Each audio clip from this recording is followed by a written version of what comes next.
시어머니와 가까워지면서 더 많은 진실을 알게 됐어요. 그런데 그 진실들이 정말 놀라웠어요. 시어머니 방을 정리하다가 일기장을 발견했어요. 시어머니가 몇십 년 동안 써오신 일기였는데 제가 결혼한 후에 일기들을 읽어보라고 하시더라고요. 그 일기를 읽고 정말 충격을 받았어요. 시어머니가 저에 대해 쓴 내용들이 제가 생각했던 것과 완전히 달랐거든요. 수정이가 오늘 김치를 담갔는데 정말 맛있게 했다. 친정어머니가 잘 가르쳐 주신 것 같다. 우리 집 방식과는 다르지만 이것도 좋은 것 같다. 하지만 며느리 앞에서는 인정해주면 안 된다고 시어머니가 말씀하셨던 기억이 난다. 수정이가 아이들을 참 잘 돌본다. 나보다 훨씬 섬세하고 따뜻하다. 준호가 수정이를 많이 따르는 이유를 알겠다. 나도 저렇게 자상한 어머니가 되고 싶었는데 오늘 수정이한테 너무 심하게 말한 것 같다. 어떻게 사과해야 할까? 며느리한테 먼저 사과하면 체면이 서지 않을까? 시어머니는 절대 며느리한테 먼저 사과하지 않으셨는데 이런 내용들이 가득했어요. 시어머니가 속으로는 저를 인정하고 계셨던 거예요. 하지만 표현을 못 하셨던 거죠. 더 놀라운 내용도 있었어요. 시어머니가 제 친정어머니한테 몰래 안부 전화를 드린 적이 여러 번 있었다는 거예요. 며느리가 잘 지내는지 물어보시고 혹시 시댁에서 힘들어하는 건 아닌지 걱정하신다고. 친정어머니는 그런 전화를 받으셨으면서도 저한테는 말씀 안 하셨던 거예요. 시어머니가 부탁하셨대요. 며느리가 알면 부담스러워할까봐. 일기에는 시어머니의 후회도 많이 적혀 있었어요. 수정이가 우울해 보인다. 내가 너무 엄격하게 대한 것 같다. 어떻게 하면 다시 가까워질 수 있을까? 시할머니처럼 되고 싶지 않았는데. 수정이가 약을 먹는다고 했을 때 반대했는데 생각해보니 그것도 치료의 한 방법인 것 같다. 시대가 바뀌었는데 나만 옛날 방식을 고집하고 있는 것 같다. 오늘 수정이가 친구 만나러 나간다고 했을 때 안 된다고 했는데 왜 그랬을까? 젊은 사람이 친구도 못 만나게 하다니. 나도 젊었을 때 친구들과 놀고 싶었는데 시어머니 나름대로는 저를 사랑하는 방식이었던 거예요. 물론 그 방식이 잘못됐다는 걸 나중에 깨달으셨지만요. 그리고 정말 놀라운 비밀을 하나 더 알게 됐어요. 시어머니가 몰래 제 결혼 생활을 도와주고 계셨다는 거예요. 제가 모르는 사이에 시어머니가 남편한테 여러 번 조언을 해주셨대요. 아내를 더 잘 대하라고, 집안일도 도와주라고, 기념일도 챙기라고. 남편이 가끔씩 깜짝 선물을 해줬던 것도 다 시어머니의 조언 때문이었던 거예요. 시어머니는 제가 친정에 자주 못 가는 걸 안타까워하셨어요. 그래서 명절이 아닌 날에도 친정에 가라고 남편한테 말씀해 주셨대요.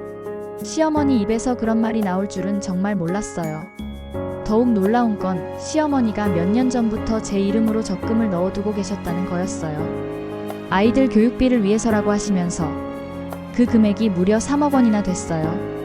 시어머니는 매달 용돈에서 250만 원씩 떼어서 제 명의로 적금을 넣으셨던 거예요. 10년 동안이나. 언젠가 며느리가 필요할 때 쓰라고.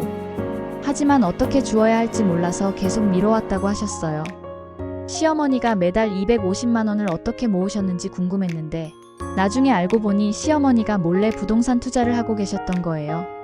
젊었을 때부터 조금씩 모은 돈으로 오피스텔과 상가를 사셨다고 해요. 시어머니는 정말 경제관념이 뛰어나신 분이셨어요. 시아버지도 몰랐던 비밀 투자였는데 며느리를 위해서 그렇게 준비해 두신 거였어요. 또 제가 좋아할 만한 것들을 미리미리 사서 모아두고 계셨어요. 예쁜 그릇, 좋은 이불, 심지어 제가 예전에 갖고 싶다고 말했던 목걸이까지 다 기억하고 계셨던 거예요. 시어머니 방 한쪽 장롱에는 제가 좋아할 만한 옷들도 가득했어요. 제 사이즈로 맞춰서 사두신 건데 언제 주실 기회를 찾지 못해서 그냥 모아두기만 하셨던 거예요. 그런 걸 보면서 정말 마음이 아팠어요. 시어머니가 저를 얼마나 생각하고 계셨는지. 하지만 표현을 못해서 그런 마음이 전달되지 않았던 거였어요. 시어머니는 제게 말씀하셨어요. 어떻게 며느리에게 사랑을 표현해야 하는지 몰랐다고. 자기가 받아본 적이 없는 사랑이라서 주는 방법도 몰랐다고. 그 말을 들었을 때 정말 가슴이 찡했어요. 시어머니도 평생 사랑받고 싶었겠지만 그런 기회가 없었던 거였어요. 그래서 저에게도 어떻게 사랑을 주어야 하는지 몰랐던 거죠. 그런 진실들을 알고 나서 저는 시어머니를 완전히 다르게 보게 됐어요. 그동안 얼마나 큰 오해를 하고 있었는지 시어머니께 솔직하게 말씀드렸어요. 그동안 제가 얼마나 힘들었는지, 하지만 이제는 시어머니의 마음을 이해한다고, 그리고 용서한다고 말씀드렸어요. 시어머니는 제 손을 꼭 잡으시면서 눈물을 보이셨어요. 그동안 며느리에게 미안했다고, 표현을 잘못해서 오해만 키웠다고 사과하셨어요. 그날부터 저와 시어머니의 관계가 완전히 달라졌어요. 진짜 어머니와 딸 같은 사이가 됐죠. 시어머니는 저에게 정말 많은 걸 가르쳐 주셨어요. 진짜 맛있는 김치 담그는 법, 명절 음식 만드는 법, 그리고 살림하는 지혜들. 예전에는 강요당한다고 느꼈던 것들이 이제는 소중한 가르침으로 느껴졌어요. 시어머니도 제 방식을 인정해 주셨어요. 요즘 아이들은 예전과 다르게 키워야 한다면서 엄마인 제가 알아서 하라고 하셨죠. 아이들도 할머니와 훨씬 친해졌어요. 시어머니가 예전보다 부드러워지시니까 아이들도 할머니를 무서워하지 않게 됐거든요. 오히려 할머니 집에 가는 걸 좋아하게 됐어요. 준호는 할머니한테 학교 얘기도 하고 친구들 얘기도 했어요. 시어머니는 그런 준호를 정말 예뻐하시면서 예전에 너무 엄격하게 대했던 걸 후회하신다고 하셨어요. 수진이는 할머니와 함께 요리하는 걸 좋아했어요. 시어머니가 수진이한테 간단한 요리를 가르쳐 주시면서 여자아이는 어려서부터 이런 걸 배워야 한다고 하셨어요. 하지만 예전처럼 강요하지는 않으셨어요. 시어머니는 제 친정어머니와도 친해지려고 노력하셨어요. 명절 때 두 분이 함께 음식을 준비하시면서 웃으시는 모습을 보니까 정말 다행이다 싶었어요. 어느 날은 시어머니가 친정어머니를 따로 만나서 식사를 하셨대요. 그동안 며느리를 잘 키워줘서 고맙다고, 그리고 자기가 며느리를 힘들게 해서 미안하다고 사과하셨다고 해요. 친정어머니도 시어머니를 이해한다고 하시면서 며느리를 아끼는 마음은 똑같다고 하셨대요. 두 분이 그렇게 화해하시는 모습을 보니까 정말 기뻤어요. 저도 시어머니에게 더 잘해드리려고 했어요. 건강 상태를 자주 확인하고 좋은 음식이 있으면 갖다 드리고 병원 갈 때는 같이 가드리기도 했어요. 시어머니는 제가 그렇게 해드리면 미안하다고 하셨어요. 그동안 며느리를 힘들게 했는데 이렇게 잘해줘서 고맙다고. 그런 말씀을 들으면 저도 마음이 따뜻해졌어요. 시어머니와 함께 시장도 보고 백화점도 가고 영화도 봤어요. 정말 친어머니와 딸처럼 지낼 수 있게 됐죠. 시어머니도 그런 시간들을 정말 행복해 하셨어요. 어느 날 시어머니가 저한테 말씀하셨어요. 이제야 진짜 딸이 생긴 것 같다고. 아들만 있어서 아쉬웠는데 수정이가 와서 그 빈자리를 채워줬다고 하시더라고요. 그 말을 들었을 때 정말 감동했어요. 저도 시어머니를 진짜 어머니처럼 생각하게 됐거든요. 그렇게 3년 정도 좋은 관계를 유지했어요. 진짜 친어머니처럼 편하게 지낼 수 있게 됐죠. 시어머니도 많이 행복해 하셨어요. 며느리와 손자, 손녀들과 함께하는 시간을 정말 소중하게 여기셨거든요. 하지만 그 행복한 시간은 오래가지 못했어요. 작년 가을 시어머니가 갑자기 쓰러지셨어요. 췌장암이었는데 이미 말기였어요. 의사 선생님은 몇 개월 정도밖에 시간이 없다고 하셨죠. 그 소식을 듣고 정말 충격을 받았어요. 이제 막 좋은 관계가 됐는데, 더 많은 시간을 함께 보내고 싶었는데, 너무 갑작스러운 일이었어요. 시어머니는 병원 치료보다는 집에서 편안하게 계시고 싶다고 하셨어요. 그래서 저희가 번갈아가며 돌봐드렸어요. 저는 낮에, 남편은 밤에. 그 몇 개월 동안 시어머니와 정말 많은 대화를 나눴어요. 시어머니의 어린 시절 이야기, 시집살이 이야기, 그리고 아이들을 키우면서 겪었던 일들. 그런데 시어머니가 돌아가시기 일주일 전에 정말 충격적인 이야기를 해주셨어요. 제가 전혀 예상하지 못했던 비밀이었어요. 시어머니가 갑자기 제 손을 잡으시면서 말씀하시더라고요. 수정이한테 꼭 해야 할 말이 있다고. 그리고는 정말 놀라운 고백을 하셨어요. 시어머니가 사실은 제 친정어머니의 어린 시절 친구였다는 거예요. 같은 동네에서 자라면서 정말 친하게 지냈는데 결혼하면서 연락이 끊어졌다고 하셨어요. 민수와 제가 처음 만나서 결혼한다고 했을 때 시어머니가 제 친정을 물어보시고는 깜짝 놀라셨다고 해요. 혹시나 해서 확인해보니 정말 어린 시절 친구의 딸이었던 거예요. 그런데 시어머니는 이 사실을 저에게 말하지 않으셨어요. 친정어머니한테도 말하지 말라고 하셨고요. 왜냐하면 어린 시절에 두 분 사이에 안 좋은 일이 있었기 때문이래요. 시어머니와 친정어머니는 같은 남자를 좋아했었다고 해요. 그런데 그 남자가 친정어머니를 선택했던 거예요. 시어머니는 그때 정말 상처를 받았다고 하셨어요.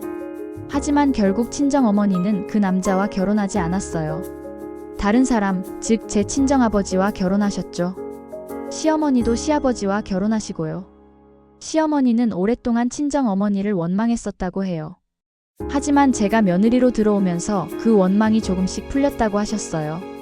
친구의 딸이 이렇게 좋은 아이로 자랐다는 게 자랑스럽기도 하고, 그런데 동시에 복잡한 감정도 있었다고 해요.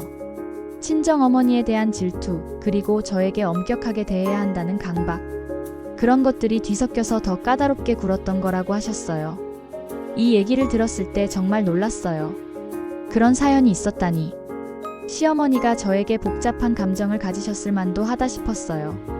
하지만 시어머니는 지금은 모든 걸 용서한다고 하셨어요. 오히려 친정어머니에게 고맙다고, 그렇게 좋은 딸을 키워서 자기 며느리로 보내줘서 고맙다고 하셨어요. 그리고 마지막으로 부탁 하나를 하셨어요. 시어머니가 돌아가신 후에 친정어머니에게 이 이야기를 해달라고, 그리고 미안하다고 전해달라고 하셨어요. 시어머니는 친정어머니와 화해하고 싶어 하셨어요. 죽기 전에 한 번만이라도 만나서 옛날 이야기를 하고 싶다고. 하지만 그러기에는 시간이 너무 부족했어요.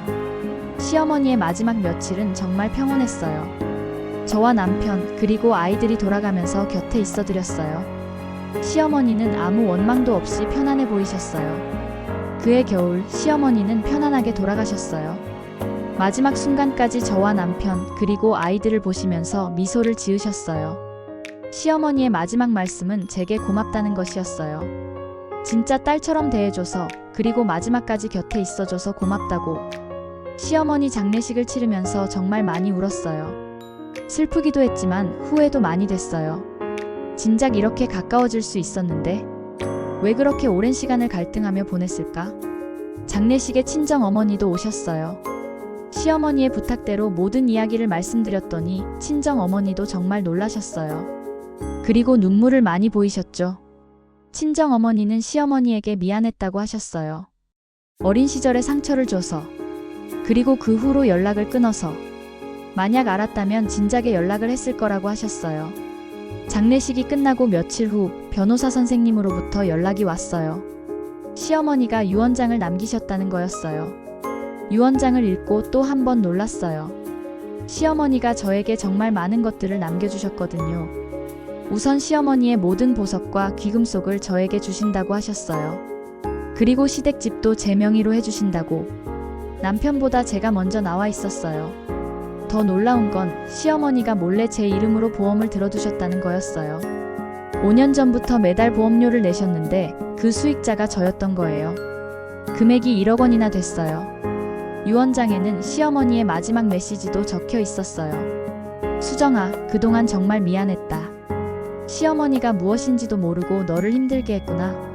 하지만 너는 정말 좋은 며느리였어. 아니, 좋은 딸이었어. 나의 자랑스러운 딸. 이 모든 것들은 네가 받아야 할 당연한 것들이야. 12년 동안 우리 집을 지켜주고 아이들을 잘 키워주고 무엇보다 이 고집쟁이 시어머니를 끝까지 사랑해줘서 고마워. 적금 3억 원은 아이들 교육비로 쓰고 보험금 5억 원은 내가 하고 싶은 일에 써라. 그리고 부동산들은 우리 가족의 미래를 위해서 평생 걱정 없이 살 수 있을 거야. 그리고 친정어머니에게도 전해줘. 정말 훌륭한 딸을 키우셨다고. 그리고 어린 시절의 일은 모두 용서해달라고. 유언장을 읽으면서 또 한 번 눈물이 났어요. 총 28억 원이 넘는 유산이었는데 시어머니가 저를 얼마나 사랑하셨는지, 그리고 얼마나 미안해하셨는지. 남편도 그 엄청난 금액을 보고 깜짝 놀랐어요. 어머니가 언제 그렇게 많은 재산을 모으셨는지 몰랐다고. 하지만 시어머니의 뜻이라면서 아무 이의를 제기하지 않았어요. 오히려 저에게 고맙다고 했어요. 어머니의 마지막을 그렇게 잘 돌봐줘서. 하지만 저는 그 거대한 유산을 그냥 받을 수가 없었어요. 시어머니의 마음은 고맙지만 너무 큰 것들이었거든요. 고민 끝에 결정했어요. 적금 3억 원은 시어머니 뜻대로 아이들 교육비로 사용하고 보험금 5억 원 중 절반은 시어머니 추모 사업에 쓰기로 했어요. 어려운 며느리들을 돕는 재단을 만들려고요. 부동산은 남편과 공동 관리하되 수익금의 일부는 계속 사회에 환원하기로 했어요. 보석들만 시어머니의 뜻대로 제가 간직하기로 했죠. 지금 생각해보면 시어머니와의 갈등은 서로를 이해하지 못해서 생긴 일이었어요. 시어머니는 자신이 배운 방식이 최선이라고 생각하셨고, 저는 제 방식이 맞다고 생각했으니까요. 하지만 정말 중요한 건 사랑이었어요. 시어머니도 저를 사랑하셨고, 저도 나중에는 시어머니를 진심으로 사랑하게 됐거든요. 표현하는 방식이 서로 달랐을 뿐이었어요. 시어머니가 돌아가신 지 1년이 지났지만 아직도 그리워요. 가끔 시어머니가 좋아하셨던 음식을 해먹으면서 추억에 잠기기도 해요. 아이들도 할머니를 많이 그리워해요. 특히 수진이는 할머니가 마지막에 남겨주신 목걸이를 항상 차고 다녀요. 할머니가 자기를 사랑했다는 걸 잊지 않으려고. 준호는 가끔 할머니 꿈을 꾼다고 해요. 꿈에서 할머니가 나타나서 공부 열심히 하라고 하신다면서 할머니가 하늘에서 지켜보고 계신다고 믿어요. 친정어머니는 요즘 시어머니 이야기를 자주 하세요. 어린 시절에 좋았던 추억들을, 그리고 미안했다는 말씀도 자주 하시죠. 친정어머니 말씀으로는 시어머니와 정말 친했었다고 해요. 학교 끝나면 항상 같이 놀고 비밀도 나누고. 그런데 그 남자 때문에 관계가 틀어졌다고 하시더라고요. 사실 친정어머니도 그 일로 많이 힘들어 하셨대요. 친한 친구를 잃는 게 더 아팠다고. 그 남자보다 친구가 더 소중했는데 그때는 어려서 그런 생각을 못했다고 하셨어요. 친정어머니는 시어머니와 화해할 기회가 있었으면 좋았을 텐데 하고 아쉬워하세요. 제가 결혼할 때 알았다면 미리 말씀드렸을 텐데. 하지만 저는 이렇게 생각해요. 시어머니와 친정어머니는 저를 통해서 화해하신 거라고. 제가 두 분 사이에 다리 역할을 했던 거죠. 요즘 며느리들은 예전보다 당당하다고 하지만 여전히 시댁과의 관계 때문에 고민하는 분들이 많을 거예요. 저와 같은 경험을 하고 계신 분들께 드리고 싶은 말씀이 있어요. 시어머니도 완벽한 사람이 아니에요. 불안하고 외로운 한 사람일 뿐이에요. 그리고 자신만의 상처와 아픔을 가지고 계실 거예요. 조금만 마음을 열고 이해하려고 노력하면 분명 좋은 관계를 만들 수 있을 거예요. 물론 쉽지 않을 거예요. 저도 10년 가까이 걸렸으니까요. 하지만 포기하지 마세요. 언젠가는 서로를 이해하게 될 날이 올 거예요.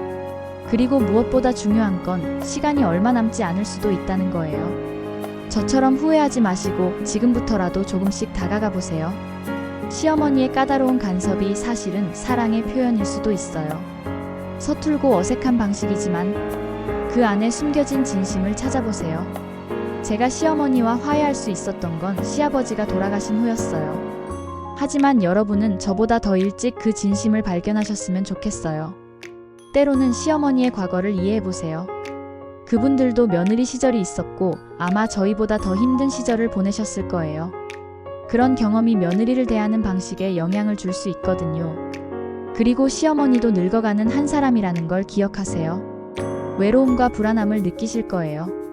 그런 마음을 이해하고 위로해드리면 분명 마음을 열어주실 거예요. 가족이라는 건 참 복잡하면서도 소중한 거니까요. 시어머니도 결국은 가족이에요. 멀고 먼 사이가 아니라 같은 핏줄을 나눈 진짜 가족. 저는 지금 시어머니가 남겨주신 것들을 소중히 간직하고 있어요. 보석과 목걸이는 특별한 날에만 착용하고 시어머니가 좋아하셨던 요리도 가끔 해먹어요. 아이들에게도 할머니 이야기를 자주 해줘요. 할머니가 얼마나 좋은 분이셨는지, 그리고 우리를 얼마나 사랑하셨는지. 아이들이 할머니를 기억할 수 있도록. 남편도 요즘 어머니 얘기를 자주 해요. 어머니가 마지막에 행복해 하셨다면서 저 덕분이라고 고마워해요. 저는 그런 말을 들을 때마다 시어머니가 그리워져요. 시어머니와의 관계가 좋아진 마지막 3년이 제 인생에서 가장 소중한 시간이었어요. 진짜 가족이 무엇인지, 사랑이 무엇인지 배울 수 있었거든요. 만약 시어머니가 지금도 살아계신다면 저는 더 많은 걸 해드리고 싶어요. 여행도 같이 가고 맛있는 것도 많이 사드리고. 하지만 이제는 그럴 수 없어서 아쉬워요. 그래서 지금 시어머니와 갈등하고 계신 분들께 말씀드리고 싶어요. 지금이라도 늦지 않았어요. 조금만 더 노력하시면 분명 좋은 관계를 만들 수 있을 거예요. 시어머니의 입장에서 생각해보세요. 평생 남의 집에서 살아온 분이 이제는 며느리를 맞이하는 입장이 되신 거예요. 그것도 쉽지 않은 일이겠죠. 그리고 시어머니도 사람이에요. 실수도 하시고 잘못된 판단을 하실 수도 있어요. 하지만 그 마음만은 진심일 거예요. 저는 이제 언젠가 며느리를 맡게 될 날을 생각해봐요. 그때는 시어머니가 저에게 해주셨던 것처럼 아니, 더 잘해줄 수 있을 거예요. 시어머니 덕분에 배웠으니까요. 어떻게 며느리를 사랑해야 하는지, 어떻게 표현해야 하는지 시어머니가 저에게 가르쳐 주셨어요. 좋은 예와 나쁜 예 모두를 통해서 마지막으로 하늘나라의 시어머니께 말씀드리고 싶어요. 어머니, 이제야 정말로 이해했어요. 그동안 저를 얼마나 사랑하셨는지, 그리고 얼마나 서툴렀는지도. 이제는 정말 용서해요. 아니, 처음부터 용서할 일이 아니었어요. 그냥 사랑이었으니까요. 시어머니가 남겨주신 사랑을 아이들에게도 잘 전해줄게요. 그리고 저도 언젠가 며느리를 맡게 되면 시어머니가 저에게 해주셨던 것처럼, 아니, 더 잘해줄 수 있을 거예요. 시어머니 덕분에 배웠으니까요. 사랑하는 시어머니, 하늘나라에서 편안히 쉬세요. 그리고 지켜봐 주세요. 저희 가족이 행복하게 사는 모습을, 시어머니가 그렇게 원하셨던 화목한 가족의 모습을. 감사합니다. 그리고 이 이야기를 끝까지 들어주신 모든 분들께도 감사드려요. 혹시 저와 비슷한 상황에 계신 분들이 있다면 이 이야기가 조금이나마 도움이 되었으면 좋겠어요. 시댁과의 관계는 어렵지만 포기하지 마세요. 분명 좋은 날이 올 거예요.